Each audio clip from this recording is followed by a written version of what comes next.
Salut tout le monde, mon nom c'est Josée Daigle, puis j'habite le quartier Saint-Jacques, tout près du Jardin botanique à Saint-Jacques.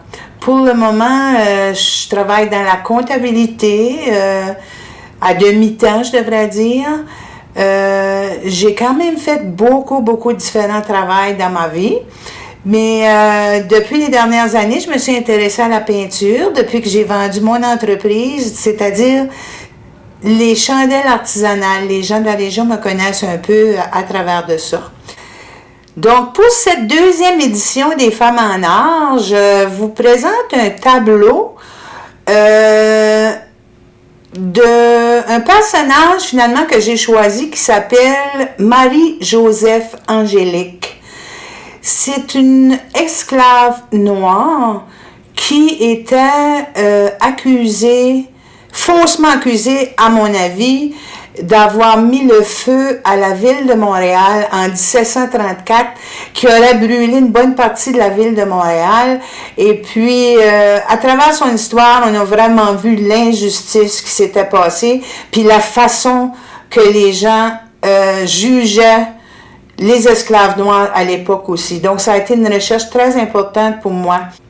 Et puis, la technique que j'ai utilisée pour faire mon tableau, pour la première fois, j'utilise de l'encaustique.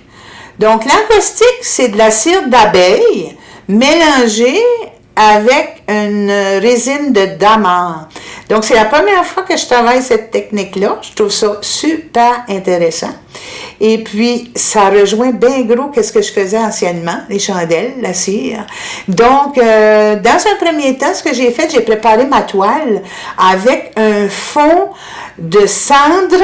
Vu que le thème était vraiment au niveau d'un incendie à Montréal, j'ai utilisé de la cendre avec un médium. Ça m'a donné vraiment un fond un peu plus rigide pour effectuer mon travail.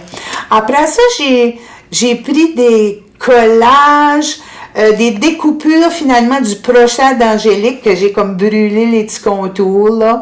Et puis, j'ai collé ça sur ma toile. On en voit quelques-uns, mais pas tellement, là, tu sais, c'est plutôt discret. J'ai rejoint le groupe des Femmes en art à la demande, finalement. C'est Louise Giroux qui m'en a parlé en premier. Donc, on s'est réunis tout le monde ensemble et puis on a formé ce beau groupe-là. Pourquoi j'en fais partie? Parce que ça me motive de faire partie d'un beau groupe de femmes comme ça. Et puis, ça me permet aussi de cultiver ma culture.